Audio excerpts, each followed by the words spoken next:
we had some crazy news about the upcoming Sword Art Online VR headset and about the amazing SAO VR game that you can play right now. So make sure you destroy that like button on your way in and let's dive right into it. It has been a dream for many of us to finally one day dive into the world of Sword Art Online. But after all this waiting, they're now finally bringing out a VR headset with the same features like the full dive Nervegear. And best of all, it is coming out this year. Bruh.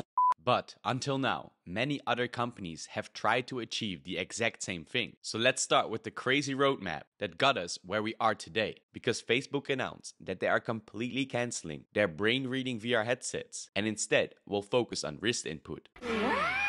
This was mainly due to the big difficulties that they were having in translating the thoughts from someone's brain into actual input for VR. So they switched to this wristband device that still reads a signal going from your brain into your hands. But since it only has to pick it up at the end, it is a lot more precise and effective. And of course, a lot easier to make. But this of course came to the downside, that it would not be integrated directly into the headset. But on the other side of the spectrum, we had Neuralink, who took it completely to the next level with their brain implant chips that can both send and receive signals directly to the user. But with the big downside that the user would have to get it surgically placed inside their skull. Hell no!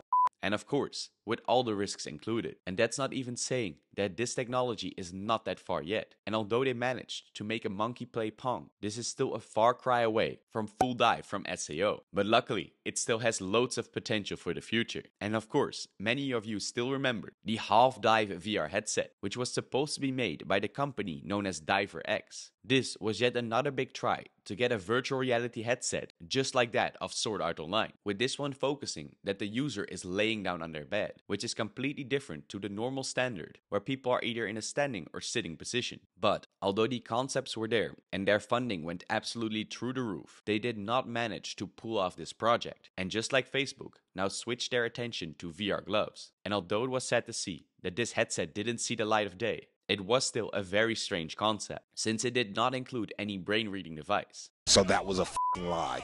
But we should definitely not forget probably the craziest try, which was done by the original maker of the Oculus Rift. Now this insane attempt was done by Palmer Luckey to celebrate the original launch of SAO. According to the books, he created an absolutely crazy VR headset. He did this by intensely modifying a Quest Pro, which were hooked up to 3 different modules. And this is where it gets very crazy, because these modules will go off once a game over is seen inside your VR headset. That would mean that just like in Sword Art Online, if your health bar reaches 0, it means a game over in real life as well. What? What the f***? And although Palmer Luckey still said he has big plans for this in the future, this has to be taken with a big grain of salt. But after all the waiting, they're now finally bringing out a VR headset that is almost exactly like the full dive Nervegear from Sword Art Online. And this is done by Varjo, who partnered up with the company known as OpenBCI. And together, they created the insane VR headset, combining the Varjo Aero with the brain-reading interface, codenamed Galea. And you might have already heard this name before, because it is an area of research that many companies are looking towards, including Valve, who seem to be working on a very similar project. But this headset is actually releasing later this year in August. And first of all, what makes it so unique is that the Galea module is capable of reading your brainwaves. This means that when you're thinking or concentrating on a certain object in VR, the Galea will be able to registrate this and send it back so that you can interact with this VR object by just using your thoughts alone. But they even took it to a whole other level, because besides reading your brain, it is also capable of eye tracking, monitoring your heart rate, and detecting muscle movements in your face, meaning it can even detect if your stress levels go up. This headset is so close to Sword Art Online that they even held a beta test for its users. Nice. But besides this brain-reading module, there's also the headset itself, where the user can choose between the Varjo Aero as well as their newer model, known as the Varjo XR3. But these are no ordinary VR headsets, because they have a screen built into them that has the same resolution as your eye can perceive, making it almost sound like complete science fiction. Especially knowing that its release date is right around the corner. But that gets us to the biggest problem, which is the price. Because this headset comes in at a total of $25,000. Emotional damage! And honestly, there should be no human being paying this amount of money for a VR headset, especially knowing that their Varjo XR3 comes in even higher at a total of $34,000. I don't think you have the facilities for that, big man.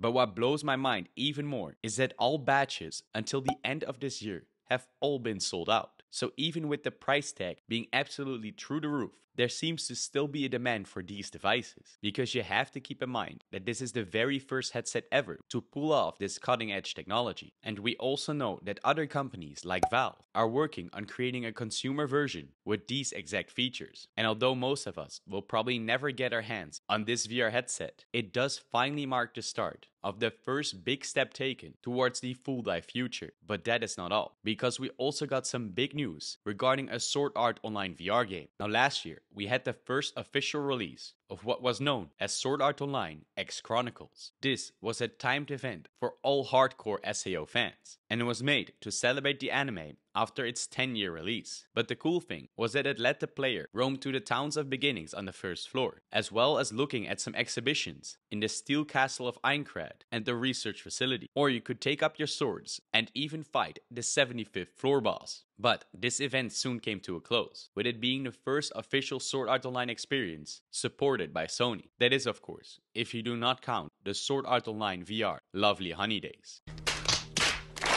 But with all the radio silence, there were even players that took it upon themselves to create the full world of SAO in VR. This was also known as Project Aincrad, which we talked about in more detail in a video you can see in the top right corner. And honestly, I am very impressed with how far they got. But it still blows my mind that if such a small group of people can achieve something like this, then why do they still not release an official game? Because we are already seeing the first VR MMOs. Think about the big release of Zenith The Lost City, which gave people the first glimpse of what is possible in the future. And although it didn't satisfy all our needs, I truly believe that this is one of the biggest chances for them to create such a popular game. But there is actually one official Sword Art Online game that you can experience in VR right now. And you might have already heard about it before, because this one is called Integral Factor, which originally was an iOS and Android application, where in it you create your own character and fight your way through all the 100 floors of Aincrad. And although this game has already existed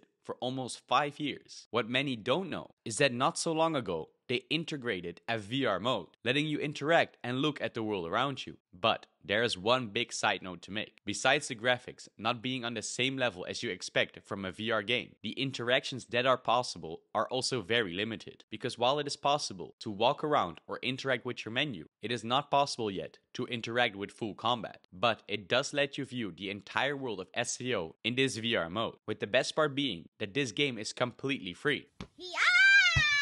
So even though it might not be the best VR experience, it won't cost you anything either. And with its big popularity, it also could mean that they might add these functions in the future. And if so, it would be the first official VR game that lets you explore all the 100 floors of Aincrad while fighting your way through all these floor bosses. But we have even more Sword Art Online news, so make sure you don't miss it by checking out the videos you see on screen right now. And of course, stay awesome.